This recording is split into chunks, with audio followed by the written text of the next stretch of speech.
ጸጋና ሰላም ይብዛላችሁ በጌታ ወንድማችሁ ነብይ ሱራፌል ደምሴ ነኝ።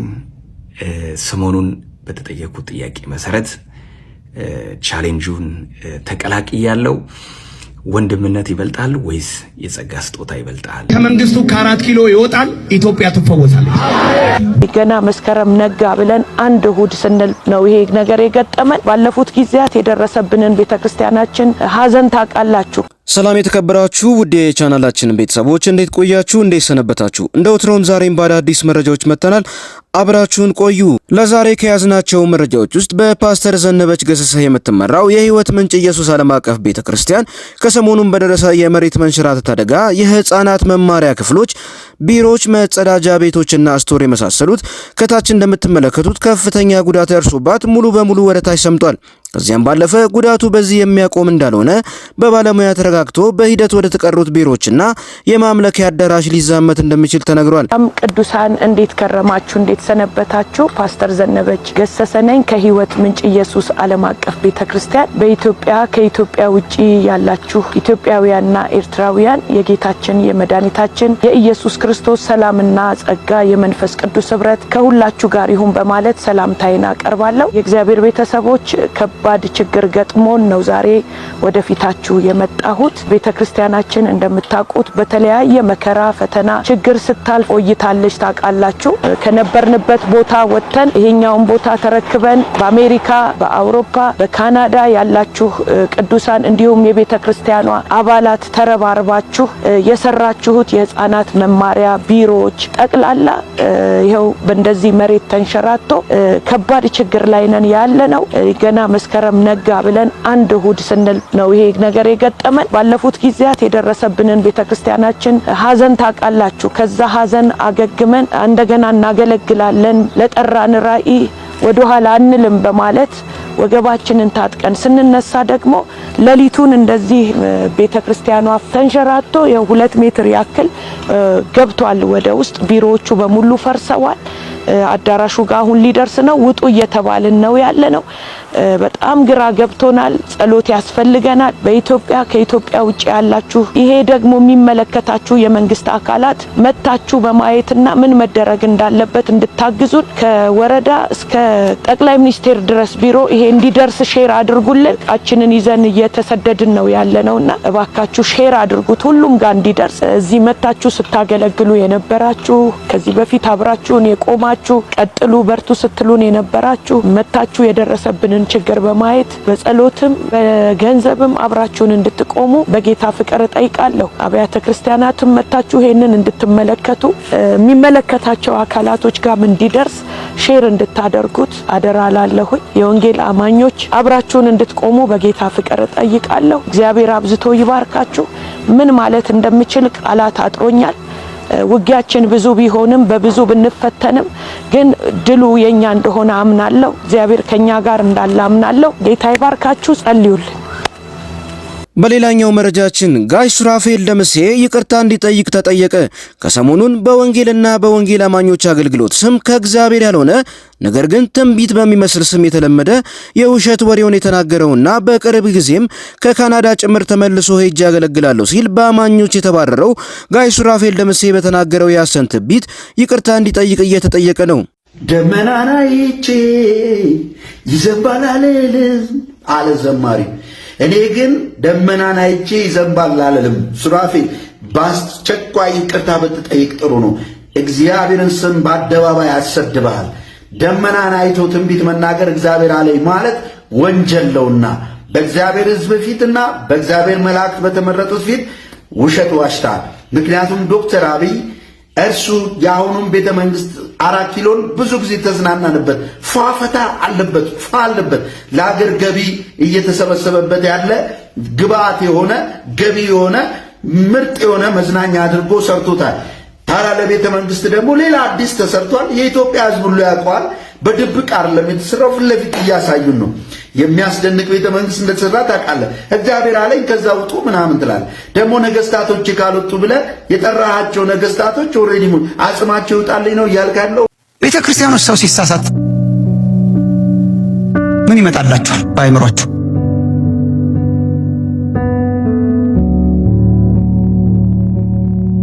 የአጥቢያ ቤተክርስቲያን መሪዎች፣ ቤተክርስቲያን ውስጥ አገልጋዮች ሲሳሳቱ፣ ሰው በሆነ ነገር ሲገኝ ምን ይሰማችሁ?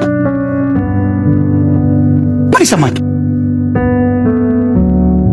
ሰው ሲሳሳት እኔ እሳሳታለሁ፣ ስለ እናንተ አላውቅም፣ ተሳስቼ አውቃለሁ።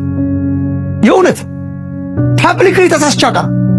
የተጸጸትኩባቸው ጊዜያት አሉ። ተሳስታችሁ የማታውቁ እጃችሁን አውጡ አላላችሁም? እኔ ስለማውቅ እንሳሳታለን ሁልጊዜ። ሰዎች ሲሳሳቱ፣ አገልጋዮች ሲሳሳቱ ምን ይሰማችሁ?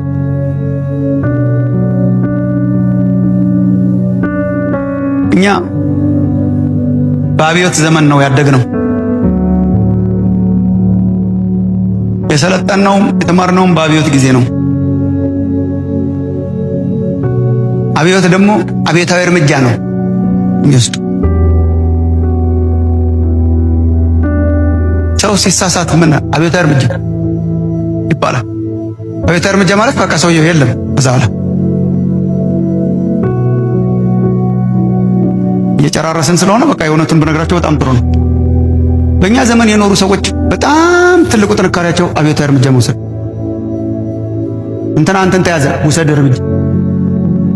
3 ገጽ ደብዳቤ ይድረስ ግልባጭ ለአብያተ ክርስቲያናት ህብረት። አንዳንድ ጊዜ እንደውም ሰዎች ሲሳሳቱ እንደ ድል የምንቆጥር ሰዎች አለን ብዬ አምናለሁ። ይሄም በእግዚአብሔር መንፈስ የምነግራቸው ሰዎች እንዲሳሳቱልን ቁጭ ብለን ሳንጠብቅ አንቀር። የዮሴፍ ወንድምነት መንፈስ በጣም አለ። የዮሴፍ ወንድምነት መንፈስ የሆነች ነገር አግኝቶ ጉድጓድ ውስጥ ወንድሙን ለመክተት ሬዲ የሆነ ማለት ወገኖቼ፣ በጣም ብዙ ሰዎችን ያጣ ነው ጥፋታቸው ከማናችንም በላይ ስለሆነ አይደለም። መክሮ የሚመልስ የአባት መጥፋት ተገኘ። አዎ ለህዝብ እንናገራለን፣ ተገላገለ።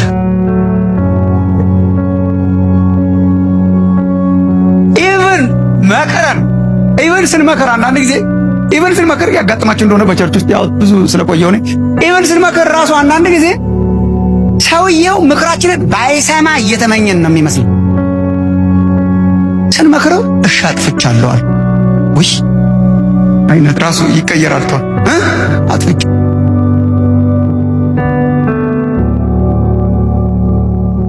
ከዛ ስትል ቀዳዳ ብናገኝ በጣም ደስ ይላል።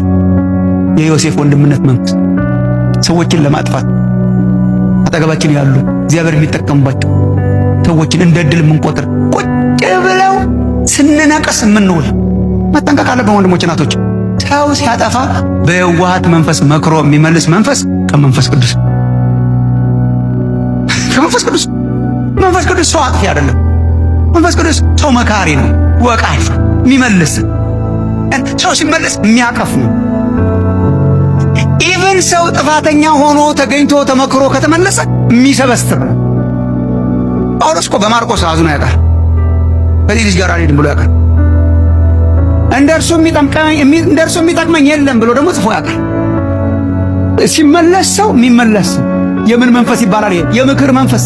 እግዚአብሔር ያብዛልን በቤተ ክርስቲያን፣ እግዚአብሔር ያብዛልን በምድራችን። በጣም መክረው የሚመልሱ አባቶች፣ ወንድሞች፣ እናቶች። ይሄ ምናልባት ንስሐ የሚያስፈልገው ይሆናል። ምናልባት አሁን አንዳንድ በጣም ከቁጥጥር ውጭ የሆኑ ሌባና ጭበርባሪ የሆኑ ሐሰተኛ የሆኑ በጣም ብዙ ሰዎች እኮ አጠገባችን ነበሩ። መክሮ የመመለስ ዕድል እኮ ነበረ። እሺ እሱ ዘመን አለፈ። እንዳይበዛ ከዚህ በኋላ እንዳይፈጠር እኮ የማድረግ ዕድል አለ። ምን ሲበዛልን? መክሮ የሚመልስ መንፈስ ይበዛል። መክሮ ሰውን ገንዘብ የሚያደርግ መንፈስ ይበዛልን። ውቀሰውና ሰውየው ከተመለሰ ማቴዎስ 18 ውቀሰውና ወንድሙ ከተመለሰ ገንዘብ አድርገው ነው የሚል።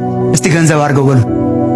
ኧረ እኔ አልወርድም ካላላችሁ ገንዘብ አድርገው በሉ። እስቲ ገንዘብ አድርገው ማለት የራስህ አድርገው ማለት ሰውየው ትወቅሰውና ትመክረውና። ይሄ እኮ ነው የቤተክርስቲያን ስርዓት እኮ ነው። በነገራችን ላይ ከዚህ በኋላ እኮ የቤተክርስቲያን ተግሳጽ ሊመጣ ይችላል። እኔ በቤተክርስቲያን ተግሳጽ አምናለሁ፣ በቸርች ዲስፕሊን አምናለሁ። ግን ፕሮሰሱን ጠብቆ ሲመጣ ነው። ሰውየውን አውርተው አልሰማ ሲል፣ ከወዳጅ ዘመድ ጋር መክረው አልሰማ ሲል፣ ከዛ በኋላ ለቤተ ክርስቲያን ነገራት ቤተክርስቲያንን አልሰማ ሲል ዜን ትገስጻል። ከተግሳጽ ግን አይጀመርም። የሚጀመረው ከምክር ነው። የሚጀመረው ከመወቃቀስ ነው። እግዚአብሔር አምላክ ጌታ ነው። ሌላው ሁላችንም ባሪያዎች ነን። ሁላችንም ባሪያዎች ነን። ይሄ ነው በቃ እኔ ጴንጤ ያደረገኝ። ከአብ ከወልድ ከመንፈስ ቅዱስ ከስላሴ ውጪ ስላሴ ጌታ ነው፣ እኛ ባሪያዎች ነን። በመጽሐፍ ቅዱስ ማስረጃ ነው የምነግርህ። ከዛ ውጪ ባሪያዎች ነን። እሱ መርጦ እሱ የቀደሰን እንጂ በስራችን ባሪያዎች የመርገም ጨርቆች እንደሆንን ነው መጽሐፍ ቅዱስ የሚናገረው። ከምንወዳት ከምናከብራት ቅድስት ድንግል ማርያም ብንጀምር የባሪያይቱን መዋረድ አይቷልና ትውልድ ሁሉ ብፅዕት ይሉኛል ያለችው። እዛው ቦታ ላይ ሉቃስ ላይ ስትገቡ ደግሞ ምን ብላ ተናግራለች? ራሷ የጌታ ባሪያ ማንን? ቅዱስ ገብርኤልን፣ መልአኩ ቅዱስ ገብርኤልን የጌታ ባሪያ እንደ ቃል ይሁንልኝ አለች። ሌላው ቦታ ስትወስዱ በምድር ካለ ነው በሙሉ በቅድስና የሚበልጠው ዮሐንስ ነው። መጽሐፍ ቅዱስ ነው የሚናገረው፣ ቅዱስ ዮሐንስ ነው። እሱ ምን ብሎ ተናግሯል? ስለ ጌታ ኢየሱስ ክርስቶስ የጫማውን ጠፈር መፍታት የማይገባኝ ከኔ በኋላ ይመጣል ብሎ ቃል በቃል ተናግሯል። ቃል በቃል የተናገረው ነው። በሙሉ ምድር ላይ ያሉት የበታች ባሪያዎች እንደሆንን እያንዳንዱ በመጽሐፍ ቅዱስ ላይ ተናግሯል። ቅድስና ተሰጥቶ እንጂ በሌላ አይደለም። ለምሳሌ ሕግን ስላከበርክ ብቻ ትልቅ ሰው አይደለም። ለምን? ሕግ በማክበር ፈሪሳውያንን የሚያክል የለም። ሕግ በማክበር ደረጃ ጳውሎስን የሚያክል አልነበረም። በሕጉ መሰረት ይቀጣል፣ ያስቀጣል፣ ያስገድላል፣ ይገላል። እውቀቱም ነበረው። ሕጉን ጠባቂ በሕጉ የሚኖር ፈሪሳዊ ነበር። ግን በእግዚአብሔር ዘንድ ስተተኛ ሰው ነበር። በኢየሱስ ክርስቶስ ዘንድ ለምን ታሳደኛለህ ሳውል ብሎ የነገረው ነው በሙሉ። ስለዚህ ምን ያደርጋል ማለት ነው? አሳዳጁንም ያጸድቃል፣ መልካሙንም ያጸድቃል። አሳዳጁንም ያጸድቃል፣ መልካም የሰራውንም ያጸድቃል። በጣም ሀብታሞች የነበሩ ልንድን ወደ እግዚአብሔር መንግስት ለመግባት ምን ያስፈልገኛል ብሎ ነው የጠየቀው። 9ኙን አትስረቅ፣ አታመንዝር፣ በሐሰት አትመስክር፣ ምናምን ሰንበትን አክብር ያለውን በሙሉ ሲነግረው ይህንማ ከልጅነት ጀምሬ ምን ሳረገው ነበር ብሎ ተናግሯል። ይህንማ ከልጅነት ጀምሬ ሳደርግ ነው የቆየሁት አለ። አንድ ነገር ይቀራል አለ። ሀብታም ሁሉ ነገር አለ። ያለን ሁላ ሽጣ ወደ እኔን ተከተለኛል፣ ለድሆች ሰጠ። የዛ ጊዜ አዘነ ነው የሚለው። ስለዚህ እንግዲህ ሁሉ ነገር ያደረገ ነው ይቺ ብቻ ነው። የራሱ ገንዘብ ነው፣ የሰራው ገንዘብ ነው። ምን ያለው ነው? ሌላውስ አጭበርባሪ ጋር ሄደ ኢየሱስ ክርስቶስ ዘኬዎስ ጋር ሲሄድ ደግሞ ምን አረገ? ያጠፋ ነው፣ ኃጢአት የሰራው ነው፣ በደለኛ ነኝ ብሏል። ኢየሱስን ሲያገኝ ግን ምን ሆነ? በቤቱ በረከት ሆነለት። ምን አለ? ምንም ሳይጠይቀው ኢየሱስ ክርስቶስ ያለኝን ለድሆች አካፍላለሁ፣ ቢያጭበረበርኩት ካለ 4 እጥፍ አድርጌ መልሳለሁ ብሎ ተናገረና ጽድቅ ተቆጠረለት። አሁንም ምነግራችሁ እያንዳንዳችን ብታመጣ ምድር ላይ ቅዱስ የተባለ በሙሉ ባሪያ ነው። ስለዚህ ለባሪያ አልሰግድም። Do you remember this? I will say it again. ለባሪያ አልሰግድም። ለባሪያ አይሰገድም። ሁላችንም ሌላ እንትን ላይ ትሄዳለህ። ዮሐንስ ራእይ ላይ ብትሄድ ከአንዴም 2 ቦታ ነው የተናገረው። 2 ቦታ ላይ ምን ብሎታል? ተጠንቀቅ እንዳታደርገው እኔም ከወንድሞቼ ጋር ባሪያ ነኝ፣ ለእግዚአብሔር ስገድ ነው የሚለው። ባሪያ ነን እያንዳንዳችን። አይ ባሪያ አይደለንም፣ ቅዱሳን ናቸው ይሰገድላቸው፣ ቅዱስ የሚባል የለም። ባርነትና በጸጋው እንደተሰጠን ደግሞ አንደኛ ኤፌሶን ምዕራፍ 2 ቁጥር 8 እና 9 ብታነቡ በስራ አይደለም እንዲሁ በጸጋው እንዳዳንን ነው የሚናገረው። በእኛ የጸደቀ በምድር ላይ የለም። ስለዚህ አሁንም የምናገረው ምንድን ነው? እግዚአብሔር አምላክ ስላሴ አብ፣ ወልድ፣ መንፈስ ቅዱስ እኛ ባሪያውንን እንድንገዛ እርስ በራስ ሹመት እየተሰጣጠን ለመስገድ ለመደፋት እኔም ማስገባ በእኔ ምልጃ ነው የምትድነው፣ እንትና አማልዶ ያድናል ተብሎ የተጻፈ የለም መጽሐፍ ቅዱሳዊ። እንትና ባማለደው ትገባለህ የሚል መጽሐፍ ቅዱሳዊ የለም። ግን ያማለደም በሰውና በእግዚአብሔር መካከል ያለው ብቸኛው አንድ እግዚአብሔር አለ። አንድ በሰውና በእግዚአብሔር መካከል አንድ አለ፣ እሱም ኢየሱስ ክርስቶስ ይባላል። እሱ ነው በእኛ ላይ ምን ማድረግ የሚችለው? መፍረድም ማማለድም መዳኘትም የሚችል። ስለዚህ አሁንም ከቁጣ በረድ ብለን ጻድቅ ለምንላቸው በሙሉ በእግዚአብሔር ዘንድ ባሪያዎች እንደሆኑ ራሳቸው እየተናገሩ ምን እያደረግን ነው? እኛ ጥፋቶች እየሰራን ነው። ጥፋቶች እየሰራን ነው። የሃይማኖት መከባበር የሚኖረው ሳትፈራ መነጋገር ስትጀምር ነው። ሳትፈራ አንተ መውደድ ትችላለህ፣ እኔ ደግሞ የፈለግኩትን ማድረግ እችላለሁ። ይሄ ነው ልዩነቱ። አንተ መውደድ፣ እኔ መውደድ፣ አንተ መጥላት ትችላለህ። መብት አለን። ይሄ ለሰው ልጅ የተሰጠ ስጦታ ነው። ለሰው ልጅ የተሰጠ ስጦታን እኔ ስለወደድኩት አትናገርብኝ፣ አትንካብኝ አይባልም። ለምሳሌ እኔ ልጆቼን፣ ሚስቴን ሁሉንም ሲሰድቡ መልሼ ሙልጭ አድርጌ አንጠፍጥፌ ሰድቤያለሁ። ሙልጭ። እነሱም ሰድበውኛል፣ እኔም ሰድቤያለሁ። አከተመ ዊዳን። ከዛ ያለፈ ነገር መኖር አለበት ብዬ አላስብም። ቃላት ሰው አይደለም። በቃላት አሞኛል የምትል ካለ ታመ ሆስፒታል ገብተህ ራስህንም ምንንም ማጥፋት ትችላለህ። መብት ነው፣ መብት ነው። ግን መናገር ይቻላል፣ መዛት አይቻልም። መናገር ይቻላል። ስለዚህ ኢትዮጵያ ላይ አንዱ ስለወደደው አንተ መናገር አትችልም መባል የለበትም። ሌላው ምንድነው ያሉት? እጅግ የሚያሳዝን ነገር የተናገሩት ምንድነው? በክርስቶስ ላይ ሲቀጠቅጡት እሱ መከላከል አቅቶት ነው አለ። ቃሉ ስለሚል ነው መጽሐፍ ቅዱስ ላይ ቃሉ ኢየሱስ ክርስቶስ መጥቶ ለሰዎች ተሰጥቶ በስቃይ አልፎ እኛን እንደሚያድን ቃሉ ይላል። ስዕል ተቀደደ የሚል ግንና አበዱበት የሚል አንድ ቦታ ላይ የለም። የማይሆን ነገር ለማነጻጸር ስትሞክሩ ታሳፍራላችሁ። ወንጌልን እንደማታውቁ በዛ ነገር አለ። ወንጌል ላይ ክርስቶስ መጥቶ እራት ላይ ሆኖ አሳልፈው ይሰጡኛል። ይሁዳ እንደሚሸጠው እያወቀ ይሁዳ ሁሉ ነገር እንደሚያደርገው እያወቀ አብሮት እራት ይበላ ነበር። የኔ ጌታ እየነገራቸው እዛ እየሳምክ አሳልፈ ትሰጠኛለህ ያለው ይሁዳ እያንዳንዱን ነገር የተናገረው ከስዕል ጋር አነጻጽረው እሱ ስለማይችል ነው ወይ ብለው ይመጣሉ። ስዕል አይችልም። ለምሳሌ አገኝ ስዕል ምንም ማድረግ አይችልም። ስልጣን የለውም። የስዕል ስልጣን በጌታ በኢየሱስ ክርስቶስ ስም የተመታ የተወጋ ይሁን። የስዕል አምልኮ ለስዕል መስገድ የተወጋ ይሁን የሚል እምነት አለኝ። ብርክ በሉልኝ። አንድ አምላክ ሌላ ባሪያ አለ። እኛ ባሪያዎቹ ነን። መላእክት ባሪያ ናቸው፣ እኛ ባሪያ ነን። እግዚአብሔር አምላክ ግን የዘላለም ጌታ ነው። ብርክ በሉልኝ። መልካም ቀን